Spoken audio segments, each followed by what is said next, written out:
উপদেষ্টা ডক্টর ইউনূসের প্রতি দৃঢ় সমর্থন ব্যক্ত করেছেন সেনাপ্রধান জেনারেল ওয়াকারুজ্জামান। সেই সাথে দিয়েছেন নির্বাচনের বার্তাও। 18 মাসের মধ্যে নির্বাচন হয় এমন কোন সময়সীমা কি অন্তর্বর্তী সরকার দিয়েছে? দেয়নি।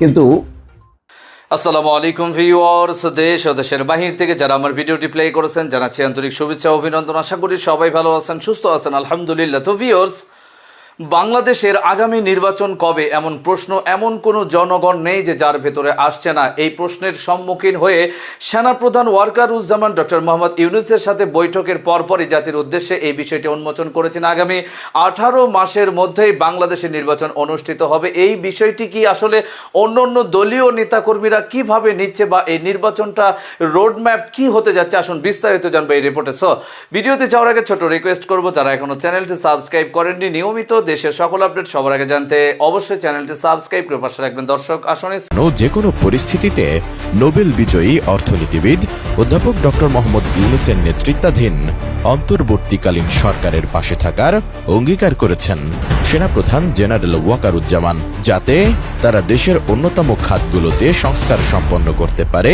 এবং আগামী 18 মাসের মধ্যে নির্বাচনের আয়োজন করতে পারে। বার্তা সংস্থা রয়টার্সকে দেওয়া এক সাক্ষাৎকারে সেনাপ্রধান জেনারেল ওয়াকারুজ্জামান এসব কথা বলেন বলে 24 সেপ্টেম্বর এক প্রতিবেদনে জানিয়েছে বার্তা সংস্থাটি। নোবেল জয়ী ডক্টর মোহাম্মদ ইউনূসের নেতৃত্বাধীন অন্তর্বর্তীকালীন সরকারের প্রতি তার পূর্ণ সমর্থন রয়েছে জানিয়ে সেনাপ্রধান বলেন, সরকার সামরিক বাহিনীকে রাজনৈতিক প্রভাব থেকে মুক্ত রাখার একটি রূপরেখাও তৈরি করেছে। যাই ঘটুক না কেন, আমি তার পাশে থাকব যাতে তিনি তার মিশন সম্পন্ন করতে পারেন। 18 মাসের মধ্যে নির্বাচন হয় এমন কোন সময়সীমা কি অন্তর্বর্তী সরকার দিয়েছে? দেয়নি। কিন্তু সেনাপ্রধান সেটি বললেন কেন? এটা কি তাদের আভ্যন্তরীণ কোন সিদ্ধান্ত, সেটা তিনি সামনে বলে ফেললেন, নাকি এটা উনার পরিকল্পনা যে 18 মাসের মধ্যে যাতে নির্বাচন হয়? সময়সীমা বেঁধে দেয়া এক ধরনের, 18 মাসের মধ্যে নির্বাচন হওয়া মানেই তো অন্তর্বর্তী সরকারের বিদায় নিয়ে। তাহলে কি ধরে নিব আমরা যে এই অন্তর্বর্তী সরকারের সময়সীমা 18 মাস? কারণ এর মধ্যেই যেহেতু নির্বাচনের কথা বলা হচ্ছে। নিঃসন্দেহে এটি আমার একটা ক্ষুদ্র রাজনৈতিক অভিমত বা বিশ্লেষণ। এটি রাজনৈতিক অঙ্গনে নিশ্চয়ই আলোচনা হবে এবং যথেষ্ট তোলপাড় করবে এই শিরোনাম বা এই বক্তব্যের জন্য। আসি আমরা দেখি রয়টার্সকে কি বলেছেন তিনি, যেটি প্রথম আলো প্রকাশ করেছে। যে কোনো পরিস্থিতিতে অন্তর্বর্তী সরকারকে সমর্থনের অঙ্গীকার করেছেন সেনাপ্রধান জেনারেল ওয়াকারুজ্জামান। আবারও লাইনটা খেয়াল করেন, যে কোনো পরিস্থিতিতে অন্তর্বর্তী সরকারকে সমর্থনের অঙ্গীকার করেছেন। যে কোনো পরিস্থিতি মানে এটার নানান ব্যাখ্যা হতে পারে, বিশ্লেষণ হতে পারে, কিন্তু তার ডিটারমিনেশন যে ইউনূস সরকারকে বা অন্তর্বর্তী সরকারকে সমর্থন করবে। তারপরের লাইনটা হচ্ছে এইরকম, আগামী 18 মাসের মধ্যে যাতে নির্বাচন হতে পারে সেজন্য গুরুত্বপূর্ণ সংস্কারগুলো সম্পন্ন করতে সরকারকে সমর্থনের অঙ্গীকার করেছেন তিনি। 18 মাসের মধ্যে যাতে নির্বাচন হয় সেজন্য গুরুত্বপূর্ণ সংস্কারগুলো সম্পন্ন করতে, গুরুত্বপূর্ণ সবগুলো না, যেগুলি খুব বেশি দরকার, হয়তো নির্বাচন কমিশন সহ আনুষঙ্গিক অন্যান্য প্রতিষ্ঠান। দর্শক, এই বার্তার মধ্যে খুবই ইঙ্গিত আছে প্রতিটা বক্তব্যের মধ্যে। অর্থাৎ অন্তর্বর্তী সরকারের মেয়াদ, অন্তর্বর্তী সরকার কি করবে, কোথায় যে শেষ করবে, সবকিছু কিন্তু ওয়াকারুজ্জামানের বক্তব্যে পরিষ্কার হলো। আমরা কিন্তু ইতিপূর্বে অন্য কোনো উপদেষ্টার কাছ থেকে এরকম পরিষ্কার কোনো সিগন্যাল পাইনি বা সময়সীমা পাইনি। এই প্রথমবারের মতন সময়সীমা আমরা পেলাম জেনারেল ওয়াকারুজ্জামানের বক্তব্য থেকে। সোমবার বার্তা সংস্থা রয়টার্সকে দেওয়া এক সাক্ষাৎকারে তিনি এই কথা বলেন। ছাত্র জনতার অভ্যুত্থানের মুখে গত 5ই আগস্ট প্রধানমন্ত্রীর পদ থেকে পদত্যাগ করে শেখ হাসিনা ভারতে চলে যান। পরে অন্তর্বর্তী সরকার গঠিত হয়। গতকাল রাজধানী ঢাকায় নিজ কার্যালয়ে বসে রয়টার্সকে একটি বিশেষ সাক্ষাৎকার দেন জেনারেল ওয়াকারুজ্জামান। এটাও কিন্তু ব্যতিক্রম ধর্মী। সিটিং জেনারেল তিনি এবং সেনাপ্রধান তিনি একটি বিদেশি বার্তা সংস্থাকে সাক্ষাৎকার দিচ্ছেন। এটাও নর্মাল না। আমরা শেখ হাসিনার সময় অন্য কোনো সেনাপ্রধানকে এরকম সাক্ষাৎকার দিতে দেখি নাই। তো এটা বোঝাই যায় একটা যেহেতু বিশেষ পরিস্থিতি, সুতরাং সেই কারণে ওনারও একটা দায়িত্ব আছে। আসলে মূলত সেনাবাহিনীর উপর ভর করেই কিন্তু এখন পুরো রাষ্ট্রটা এক ধরনের চলছে বা টিকে আছে। মানে সেনাপ্রধান বা সেনাবাহিনী ছাড়া আসলে এই মুহূর্তে সরকার বা রাষ্ট্রের কোনো বিকল্প আর কোনো সংস্থা নেই যারা দৃঢ়ভাবে টিকে রাখতে পারে। সেটা 5ই আগস্ট থেকে কিন্তু প্রমাণ করেছে সেনাবাহিনী। দর্শক, স্ক্রিনে আমরা সে সম্পর্কে বিস্তারিত জানাম। এই বিষয়ে আপনাদের মতামত কমেন্টে জানান, কেউ ভিডিওটি স্কিপ করবেন না। অন্তর্বর্তীকালীন সরকারের মতামত অনুযায়ী সেনাপ্রধানের নির্বাচন ইস্যু নিয়ে কথা বলাকে বিএনপি কেমনভাবে দেখছে, বা বিএনপি, জামাত ও ইসলামী ঐক্যজোট যত দলগুলো আছে তারা কি সেনাপ্রধান বা এই 18 মাস তারা অপেক্ষিত থাকবে নাকি তার আগে আন্দোলন শুরু করবে? আসুন বিস্তারিত রিপোর্টে। আসসালামু আলাইকুম। Breaking news. যারা বিএনপির সমর্থক আছেন আপনাদের জন্য খুবই খুশির সংবাদ, পাশাপাশি জামাতের জন্য খুশি না দুঃখ আমি এই মুহূর্তে জানি না যে জামাত কতটুকু তাদেরকে গোছাতে পেরেছে।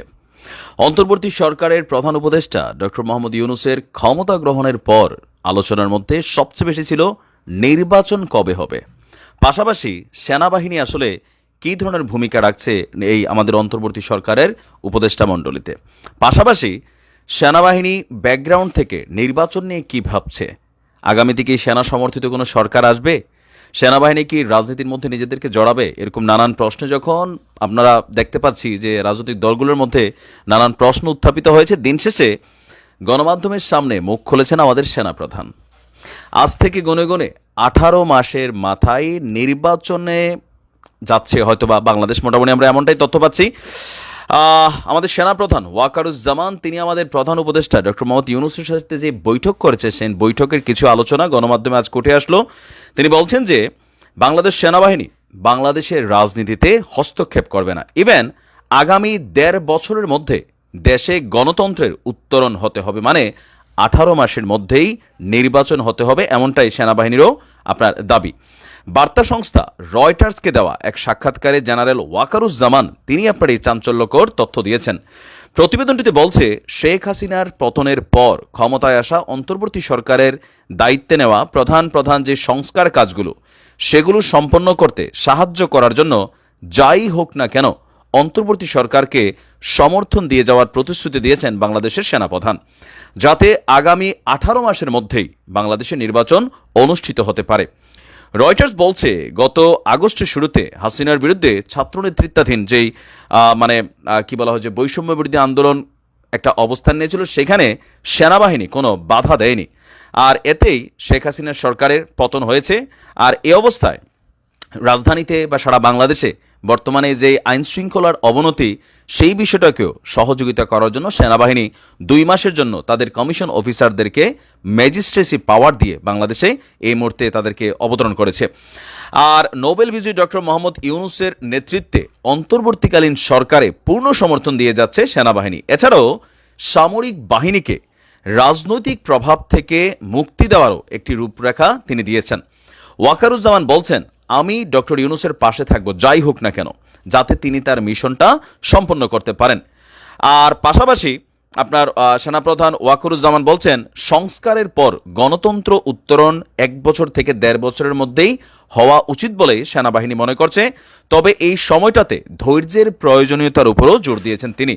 তিনি বলছেন, আমাকে যদি জিজ্ঞাসা করেন তাহলে আমি বলবো এই 1.5 বছরের মধ্যেই আমাদের গণতান্ত্রিক প্রক্রিয়ায় প্রবেশ করা উচিত। রয়টার্স বলছে বাংলাদেশের আপনার কি বলা যে রাজনৈতিক দল আছে, শেখ হাসিনার আওয়ামী লীগ এবং বাংলাদেশ জাতীয়তাবাদী দল উভয়ই গত আগস্টে অন্তর্বর্তী সরকার ক্ষমতা গ্রহণের 3 মাসের মধ্যেই নির্বাচন অনুষ্ঠানের আহ্বান জানিয়েছিল। আপনাদের খেয়াল থাকার কথা যে ওই সময় সজীবদের জয় তিনি বলেছিলেন যে খুব দ্রুত যেন সরকার নির্বাচন দেয়, আর নির্বাচন দিলে আওয়ামী লীগ ক্ষমতায় আসবে, এমনটাই কিন্তু আশা করছে সজীবদের জয়। জেনারেল ওয়াকার বলছেন, অন্তর্বর্তীকালীন সরকারের প্রধান উপদেষ্টা ডক্টর ইউনূস তিনি প্রতি সপ্তাহে সেনাপ্রধানের সাথে বৈঠকে মিলিত হচ্ছেন এবং তাদের মধ্যে খুবই ভালো সম্পর্ক রয়েছে। অশান্তির পর দেশকে স্থিতিশীল করার জন্য সরকারের সকল প্রচেষ্টাকে সেনাবাহিনী সমর্থন দিয়ে যাচ্ছে। তিনি বলছেন, আমি নিশ্চিত যে আমরা যদি একসাথে কাজ করি তবে আমাদের ব্যর্থ হওয়ার কোনো ধরনের কারণ নেই। ইভেন তিনি পাশাপাশি এটাও বলছেন যে তিনি এমন কোনো কাজ করবেন না যেন তার কারণে সেনাবাহিনীর কোনো ধরনের বদনাম হয়। এটা খুবই গুরুত্বপূর্ণ একটা পয়েন্ট যে তিনি এমন কোনো কাজ করবেন না সেনাপ্রধান হিসাবে যাতে সেনাবাহিনী সম্পর্কে ইন ফিউচার কোনো ধরনের কোনো কমেন্ট, নেগেটিভ মন্তব্য তৈরি হওয়ার সুযোগ থাকে। তার মানে আজকে আমরা ফাইনালি বুঝতে পারলাম যে অন্তর্বর্তী সরকারের প্রধান যেই উপদেষ্টা আছেন ডক্টর ইউনূস, তার নেতৃত্বাধীন এই সরকার গুনে গুনে এখন হচ্ছে এই বছর, তার মানে 2026-এর মার্চ মাসে হতে যাচ্ছে বাংলাদেশের জাতীয় নির্বাচন। দেখা যাক এর মাঝখানে আরো কি কি ঘটে। ভালো থাকুন, আসসালামু আলাইকুম। দর্শক, স্ক্রিনে আমরা সে সম্পর্কে বিস্তারিত জানলাম। সো ভিডিও এই পর্যন্ত। ভালো লাগলে লাইক অ্যান্ড কমেন্ট করবেন এবং দেশের সকল আপডেট সবার আগে জানতে অবশ্যই চ্যানেলটি সাবস্ক্রাইব করে পাশে রাখবেন। দেখা হবে পরবর্তী ভিডিওতে ইনশাআল্লাহ। আসসালামু আলাইকুম ওয়া রাহমাতুল্লাহ।